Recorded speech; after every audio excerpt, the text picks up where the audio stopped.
हरे कृष्णा, राधे राधे। हम श्री कृष्ण चरितामृत श्रवण कर रहे हैं। आज का प्रसंग है, आज कन्हैया बने हैं गोपाल। उद्धव कालिंदी के तट पर श्री कृष्ण की दिव्य लीलाओं को गा रहे हैं और गाते गाते ये देहातीत हो उठते हैं। श्रोता विदुर जी हैं और मंत्र मुग्ध होकर अपने आराध्य की लीलाओं को सुन रहे हैं। तात कैलाश में गणपति गणेश आज बहुत प्रसन्न है। प्रसन्नता चरम पर है उनकी। वह नाच भी रहे हैं। उनका वह बड़ा उदर हिल रहा है जिससे उनकी शोभा ही विलक्षण हो उठी है। वत्स, तुम आज बड़े प्रसन्न हो? भगवती उमा ने अपने लाडले पुत्र गणेश से पूछा। माँ, हाँ, आज मैं बहुत प्रसन्न हूँ क्योंकि श्री कृष्ण चंद्र जू का कल गौचारण होने जा रहा है। वह गोपाल बनेंगे माँ। मेरे पिता का नाम और श्री कृष्ण चंद्र जू का नाम फिर एक ही हो जाएगा। खिलखिलाते हुए गणेश ने अपनी माँ से कहा था। कैसे? भगवती उमा ने पूछा। पशुपति और गोपाल, इन दोनों नामों में माँ आपको समानता नहीं दिखती? गणेश ने अब गंभीरता से कहा। पशुपति यानी जो पशुओं का पति है और गोपाल यानी जो गौ का पालक रक्षक, दोनों का अर्थ एक ही है ना? गणेश ने अपनी माँ को आगे यह भी बताया। मेरे पिताजी भी तो जब से श्री कृष्ण चंद्र जू का प्राकट्य हुआ है ब्रज में ही तब से वही है। पर माँ, मैं, हाँ, मेरा एक अंश श्री कृष्ण चंद्र जू की मंडली में है। वह मनसुख मेरा ही अंश है। उसका पेट इसलिए तो मेरी तरह ही है। वह भी मोदक खूब खाता है और हंसता रहता है मेरी तरह। यह कहकर गणेश खूब हंसे। उनकी माँ मेरे पिताजी की ही परम भक्ता थी और उनका जो पुत्र हुआ मनसुख, मैंने अपना अंश उस मनसुख में स्थापित कर दिया था क्योंकि मैं भी श्री कृष्ण चंद्र जू का सानिध्य पाना चाहता था। अब सुना है मैंने कि श्री कृष्ण जू की बांसुरी भी मेरे पिताजी ही बन रहे हैं। पर माँ, मैं उस समय दुखी हो जाता हूँ। मैं सबके संकट हरने वाला, मैं सबके विघ्नों को दूर करने वाला, किंतु मैया ब्रजरानी और बाबा ब्रजराज जब दुखी हो जाते हैं तब मैं उनका संकट दूर कर नहीं पाता क्योंकि उनका संकट तो श्री कृष्ण चंद्र जू की अपनी मोहनी मुस्कान ही दूर कर देती है। वह मेरी नहीं चलती, चलती तो मेरे पूरे ब्रज में ही नहीं है। वहाँ मेरी चलेगी। वहाँ तो केवल केवल श्री कृष्ण चंद्र जू की कृपा की व्यार ही चलती है। बाकी हम जैसे देवताओं की वहाँ क्या चले। फिर एकाएक खिलखिलाकर गणेश हंसे। विधाता ब्रह्मा जी की क्या दशा की है यह यह मुझे सब पता है माँ। वह कृष्ण है, समस्त तेज उन्हीं से प्रकट है। हम सब में भी जो तेज शक्ति है वह भी उन्हीं की ही देन है। वही सब कुछ है। यह कहते हुए गणपति आनंदित हो रहे थे।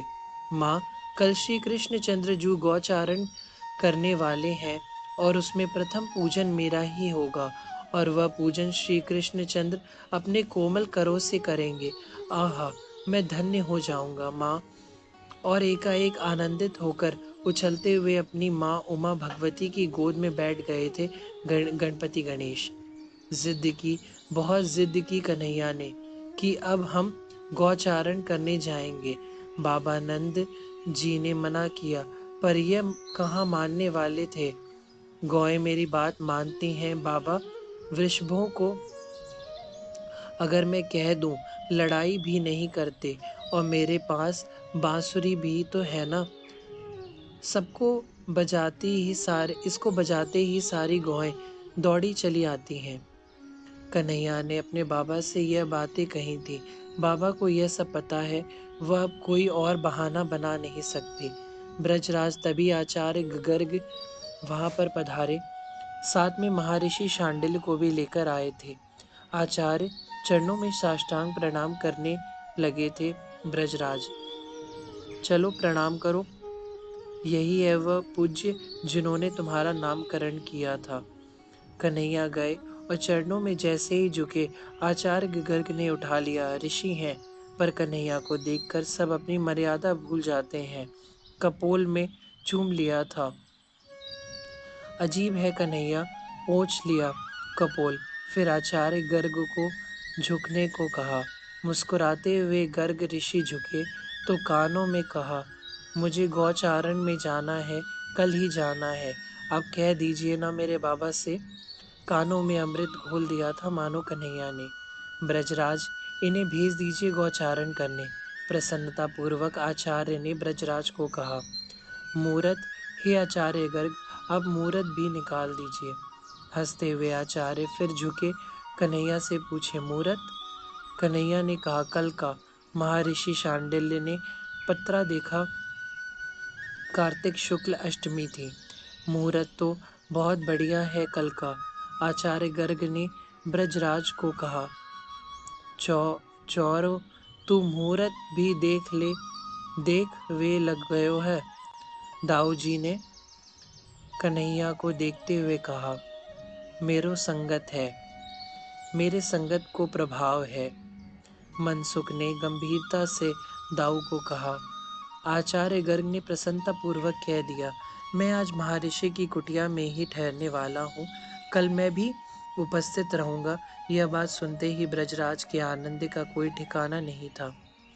गोप वृंद उछल रहे हैं, गोपों की प्रसन्नता चरम पर पहुंच गई है। हर मार्ग सजाने में लग गए हैं गोप, बंदरवार बांधने में गोपियां आगे आ गई हैं। ध्वजा, पताके, तोरण, यह सब लगाए जा रहे हैं। रंगोली काढ़ने की तैयारियां गोपियों ने शुरू कर दी है। बाद वृंद सब बजने को उत्सुक है, पृथ्वी में भी और नभ में भी।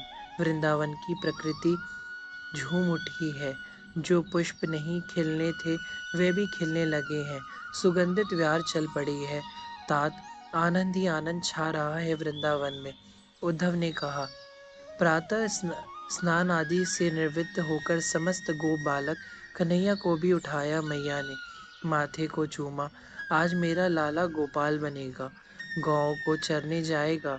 अपलक देखती नहीं, फिर स्नान कराया, सुंदर पीताम्बरी धारण कराई, मोतिन की माला गले में, घुंघराले केशों को संवार दिया, छोटी सी लकुट हाथ में दे दी, मोर पंख सिर में लगा दिया। बाहर भीड़ खड़ी है, गोपाल सब आ गए थे। आचार्य गर्ग भी महर्षि शांडिल्य के साथ पधारे हैं। कुछ विप्र वृंद भी साथ हैं। ब्रजराज सुंदर रेशमी धोती पहने हुए हैं, ऊपर से रेशमी वस्त्र का ही उत्तीर्ण धारण किया हुआ है। रत्नों और मोतियों की माला पहने हैं, पगड़ी है सिर में। गोपियां सब खड़ी हैं सज धज कर। अब प्रतीक्षा है नंद नंदन के बाहर आने की। मैया ब्रजरानी सुंदर साड़ी पहनकर अपने 6 वर्ष के पुत्र कन्हैया को गोद में लेकर आ गई हैं। पर उतर गए कन्हैया मैया की गोद से और स्वयं ही चल पड़े। अपनी चाल अद्भुत थी, लकुट हाथ में लिए। विप्रों ने तैयारी कर रखी थी। हाथ में थाली लेकर छोटे से कन्हई पूजन करने लगे। प्रथम गणपति गणेश का। आचार्य गर्ग ने कहा। कन्हैया ने हंसते हुए ऊपर नभ में देखा। गणपति गणेश पधारे, पर इन्हें किसी ने नहीं देखा, बस कन्हैया ने देखा। अपने हाथों से गणेश का पूजन किया। गणेश गणपति के आनंद का आज पारावार नहीं है। आहा!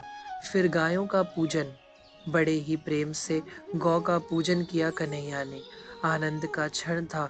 वह सारी गौ में होड़ मच गई थी कि हमें भी पूजे कन्हैया। भद्र, तू भी पूज। तोक, तू भी चंदन लगा दे गाँव के। दाऊ भैया, तुम भी। सब कर रहे हैं पूजन। अब ऋषभ वृषभ का पूजन होगा, आचार्य गर्ग ने कहा। उसी समय एक विशाल वृषभ वहां दौड़ता हुआ आया। तात, यह स्वयं धर्म थे। कन्हैया का कृपा सानिध्य पाने के लिए ये आ गए थे यहाँ। कन्हैया ने इनका भी पूजन किया। अब भोलेपन से आचार्य गर्ग और महर्षि शांडिल्य की ओर देखकर पूछा कन्हैया ने, अब सबका आशीर्वाद लो, आचार्य ने हंसते हुए कहा। कन्हैया ने प्रथम अपनी मैया यशोदा के चरण छुए, सजल नेत्रों से आशीष दिया मैया ने और अपने हृदय से लगा लिया। फिर बाबा नंद के चरण छुए, पर पहले ही उठा लिया बाबा ने और चूम लिया कपोलों को। फिर रोहिणी मैया के, इसके बाद आचार्य गर्ग, महर्षि शांडिल, समस्त विप्र वर्ग के विप्रों ने स्वस्ति वाचन द्वारा आशीर्वाद दिया नंदनंदन को। गोपियों ने पुष्प बरसाना शुरू कर दिया। नहीं नहीं, पुष्प बरसाने तो देवों ने भी शुरू किया थे।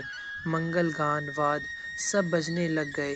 आगे आगे गौओं को किया और पीछे चल दिए कन्हैया। चारों ओर से जय जयकार हो रही है। तभी गोपाल बाल की जय जय जय, बाल गोपाल की जय जय जय, यह ध्वनि, यह उद्घोष गणपति गणेश ने किया था और नभ में वही आनंदित होकर नृत्य कर रहे थे आज।